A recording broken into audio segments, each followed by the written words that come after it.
Hello!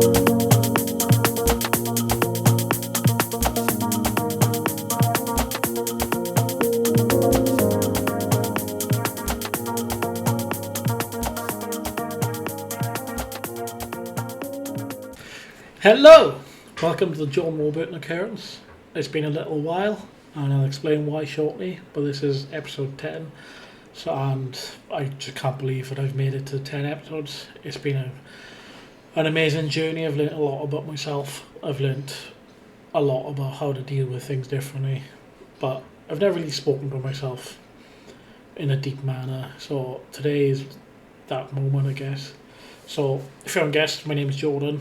I'm from South Wales in the UK, and the whole reason behind this podcast was I just sort of got fed up of people saying that, men need to talk and all this sort of the stigma against men's mental health, and I was looking around for somebody to do something, and I just got fed up of waiting, really. So here we are now, episode 10. I've been speaking about mental health for a little while, but at the same time I have my own battles in the background, and it's been really hard to find time and energy to get this episode. I think it's like 2, nearly 3 months overdue at this point, and I can only apologise for taking the time, but I just needed it. I've had a rough, I was going to say year, but it's definitely been a lot longer than that. It's probably coming up 2 years now where things started to spiral in my personal life, and I won't get into details unless you really want me to. But this episode is just me going to be a bit rambly because I've got a script. I haven't really picked a topic, but here we are. I'm just going to crack on, just talk and say my views on the world. And, I'm somebody who struggled with their mental health massively on and off for 17, coming up to 17 years now. I know the big indicator is when my sister passed, unfortunately, and it took years for me to sort of sit and process that emotion, figure out what my triggers were, and I'm not completely healed from that. I don't think I ever will be, but I'm here today because I want to just be open about my own mental health, because the whole point of this is to be willing to talk. And the last 3, maybe 4 months at this point, I've been in a really dark place, and it's been a massive struggle.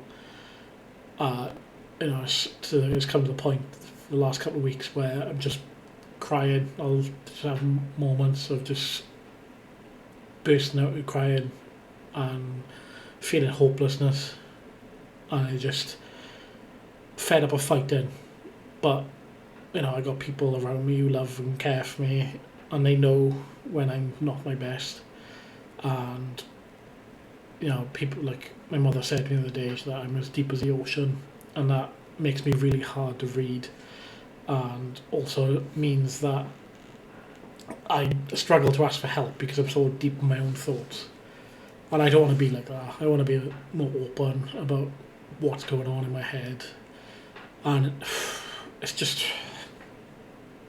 a struggle for somebody who's battled their demons internally for so long. I find it so hard to hold out my hand and say, I'm not okay, I need help. And I think that's part of my own trouble and the wider area of mental health, and especially in men, unfortunately, because we've always been taught to just be toughen up and just get on with it, and then we just bottle it up, and then it just gets too much. And honestly, I get it, because the last 3 months I've just been bottling it up, and it's just come to an explosion in my mind now, where it's just very overwhelming. I've really been struggling to just do normal things, keep up with people, whether it's my family, friends. I feel my attitude towards a lot of things in my life, including work, has just gone massively downhill, and I'm just struggling to navigate daily life at the minute. I don't want to be like that. I want to get better. I want to move forward and be happier and healthier for me, my kids, my family, all my friends, all the people who believe in me and want to see me succeed in the things I do.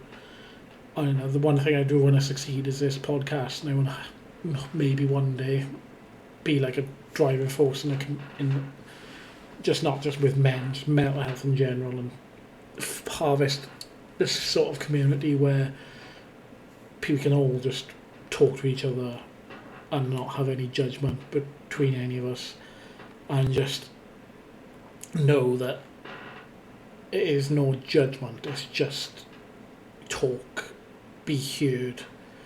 And this, I think this is the trouble, like me personally, but I think as men as well,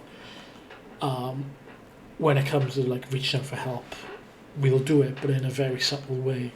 Whether it's making, I know a lot of my generation makes like dark jokes, but sometimes we make a darker joke than usual, and people just think it's a joke, or they share something, whether it's on a story or some form of social media,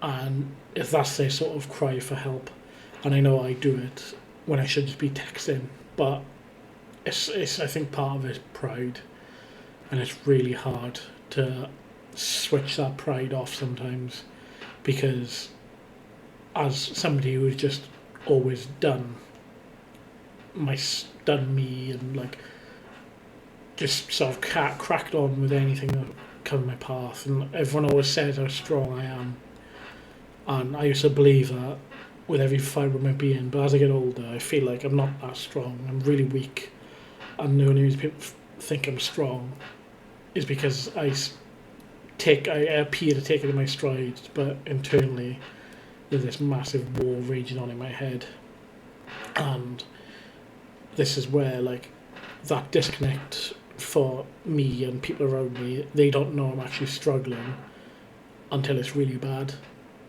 and that frightens me sometimes, because the last couple of months is probably the worst my mental health has ever been, really really bad, and I just wanted to like the fighting in my head to stop, the pain, the burden I was carrying on my shoulders to just end, and it really frightened me to be having those sort of thoughts where I was just done. I weren't living. I was just surviving, and you don't get long in this life really, and you never know when your time's up. But I think we shouldn't just be surviving, and we should just be living. And I know, there's financial stuff with the cost of living crisis going on in a minute, but we've got to find ways to live and just enjoy and be, who we are, and stop being so afraid of the consequences. Well, for me, maybe that's just swallowing my pride and asking for help a lot earlier when I'm really struggling, rather than wait until it's almost a point of no return. And this is why I've loved doing this podcast, because I've been talking about topics that are also very relevant to me, and I've looked back through the scripts I've written for them, and I'm like, I should use this more often, and then I find myself stuck knowing better, knowing I should do better, but just not. And I don't know whether that's stubbornness, pride, or just the unwillingness to ask for help. And I think that's part of the journey. And I didn't think I was ever going to be this like personal, sitting here recording myself talking about all this, but it's real. It's like who I am. It's what I'm going through. And if I pretend everything was okay all the time, I'd come across very condescending, trying to tell people how to be with their mental health. And maybe I'm a bit of a hypocrite, because I'm trying to like talk about things which I feel are important, and how better ways to deal with certain things about mental health. But here I am, been on like a 3-month hiatus from living, essentially, not had energy to put into this, which is something I've really enjoyed doing. I've enjoyed crafting scripts, like figuring stuff out, like, because I had no clue how to record in January when I done the first episode. I just absolutely wung it.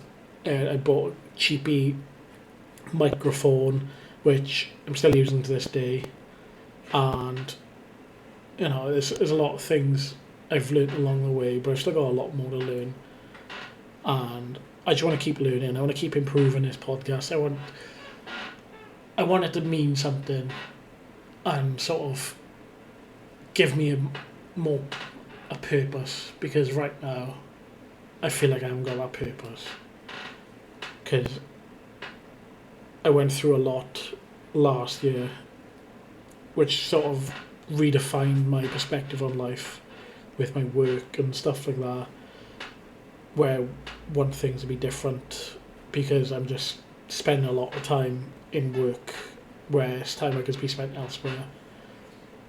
I like, the dream is to be able to like create content and just have like my own sort of schedule, so I could work around the kids more than anything, where I don't have to worry about booking time off if I got something going on with the kids, or the kids have got like Christmas concerts or stuff like that, and I can just go, not worry, and then plan